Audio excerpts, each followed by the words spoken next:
ဟ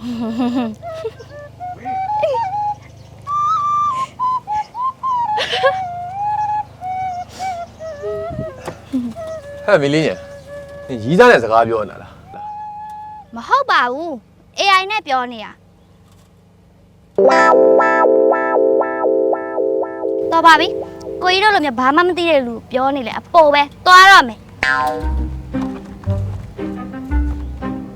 AI သုံးတာမျိုးဘာခတ်တာမှလို့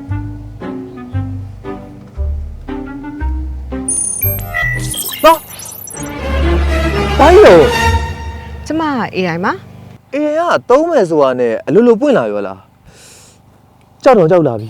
မင်းစရာမရှိရင်ပြန်ပါမယ် ခဏလေးမင်းမှာပေါ့စိတ်ကြီးပဲ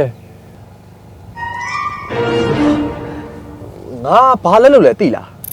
လူကြီးမင်းရဲ့ကြည်နေရနဲ့ပတ်ဝန်းကျင်မှာရှိတဲ့အရာတွေကိုကင်မရာနဲ့ GPS ကနေတဆင့်လေ့လာသုံးသပ်ကြည့်ရဲ့အရာလူကြီးမင်းကမတ်ပဲဒီစင်ကိုစိုက်တဲ့တောင်သူတအုပ်ဖြစ်နိုင်ခြေရှိပါတယ် ဟာမိုက်လာရီလား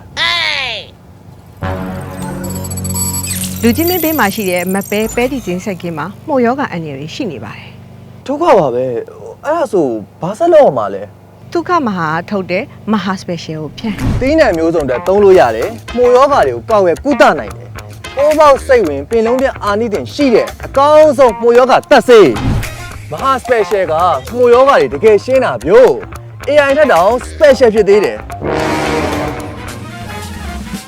စိတ်ဆိုးသွားရည်ချင်းတယ်သွားချော့လိုက်အောင် special plan နဲ့မှုယောဂါရှင်းတာမဟာ special ပါ